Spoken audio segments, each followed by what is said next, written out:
Hi friends, இன்றைக்கி ஷெரின்ஸ் கிச்சனில் ரொம்ப டேஸ்டியான ஒரு கல்யாண வீட்டு கறி குழம்பு எப்படி பண்ணலான்னு பார்க்கலாங்க.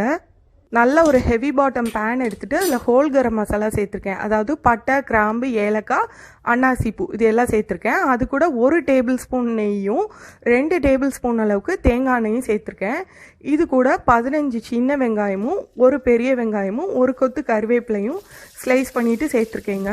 அது கூடவே 2 டேபிள் ஸ்பூன் அளவுக்கு இஞ்சி பூண்டு பேஸ்ட்டும் 2 டேபிள் ஸ்பூன் அளவுக்கு நல்லா திக்கான தயிரும் வந்து சேர்த்துட்டு நல்லா கலந்து விட்டுக்கலாங்க. பச்சை வாசனைலாம் போய் நல்லா எண்ணெய் பிரிஞ்சு வரணும். அப்போ தான் அந்த கல்யாண வீட்டு கறி குழம்பு டேஸ்ட் வந்து கிடைக்குங்க. பாருங்கள், எண்ணெய்லாம் நல்லா பிரிஞ்சு வந்துருச்சு.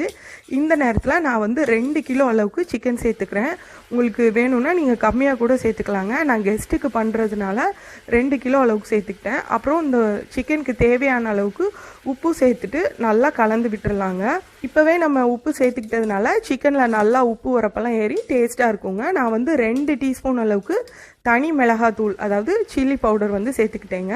கெஸ்ட்டுக்கு பண்ணுறதுனால நான் வந்து காரம் கம்மியாக தாங்க பண்ணுறேன். வீட்டுக்குன்னா கொஞ்சம் அதிகமாக பண்ணுவேன் காரத்தோட. உங்களுக்கு பிடிச்ச மாதிரி காரத்தை நீங்கள் கூட்டி குறைச்சி சேர்த்துக்கலாங்க.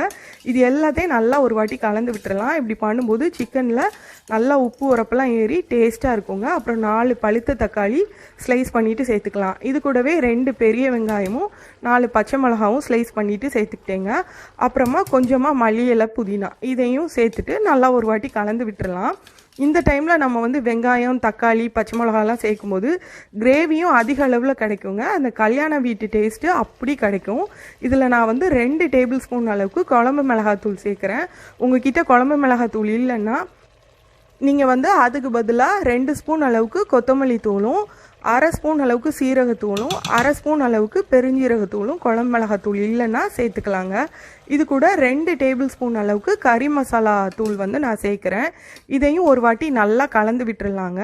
அப்புறமா உருளைக்கிழங்கு நல்லா 2 பெரிய உருளைக்கிழங்கா எடுத்து அதை வந்து ஸ்லைஸ் பண்ணிவிட்டு சேர்த்துருக்கேங்க. தோலெல்லாம் உரிச்சிட்டு இந்த பொட்டேட்டோ சேர்க்கும் போது நல்ல ஒரு டேஸ்ட் கிடைக்கும். அதனால் கண்டிப்பாக நீங்கள் வந்து சேர்த்துக்கோங்க. அப்புறம் இந்த சிக்கன் நம்ம சேர்த்துருக்க உருளைக்கிழங்கு எல்லாமே மூழ்கிற அளவுக்கு நம்ம வந்து தண்ணி சேர்த்துக்கலாங்க. இப்போ ஒரு மூடி போட்டு நம்ம 20 நிமிஷம் நல்லா லோ ஃப்ளேமில் சிக்கன் வேகிற அளவுக்கு நம்ம விட்டுக்கலாம். இப்போ தேவையானதெல்லாம் அரைச்சிக்கலாங்க. நான் வந்து 1 கப் அளவுக்கு துருவின தேங்காய் எடுத்திருக்கேன். இது கூடவே 20 வேர்க்கடலையும் 20 பாதாமும் வந்து எடுத்திருக்கேங்க. அது கூடவே 20 முந்திரி பருப்பும் நம்ம வந்து எடுத்துக்கலாம். உங்ககிட்ட கசகசா இருந்துச்சுன்னா அதுவும் ஒரு 2 டேபிள் ஸ்பூன் சேர்த்துக்கலாங்க. என்கிட்ட இல்லை, அதனால நான் சேர்க்கலை. இது எல்லாத்தையும் நல்லா தண்ணி சேர்த்துட்டு நல்லா ஃபைன் பேஸ்ட்டாக அரைச்சி எடுத்துக்கலாம். இப்போ பாருங்கள், நம்ம சிக்கனும் வெந்துருச்சு, பச்சை வாசனையும் குழம்புல போயிடுச்சு. நம்ம அரைச்சி வச்சுருந்தோம் இல்லையா தேங்காய் பேஸ்ட்டு, அதை வந்து சேர்த்துக்கலாம். அது கூடவே தேவையான அளவுக்கு தண்ணியும் வந்து நம்ம சேர்த்துக்கலாங்க.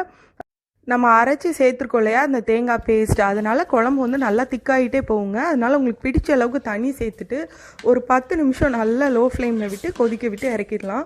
சூப்பரான கல்யாண வீட்டு கறி குழம்பு வந்து ரெடி ஆகிடுச்சுங்க. ரொம்ப பிரமாதமாக இருக்கும். எங்கள் பக்கத்தில் எந்த விசேஷம்னாலும் கண்டிப்பாக அந்த குழம்பு இருக்கும். இதை நீங்கள் வந்து நெய் சாதம், அப்புறமேட்டு இடியாப்பம் இது கூட சாப்பிட்லாம். ரொம்ப சூப்பராக இருக்கும். ட்ரை பண்ணிவிட்டு உங்கள் ஃபீட்பேக் சொல்லுங்கள். பாய்.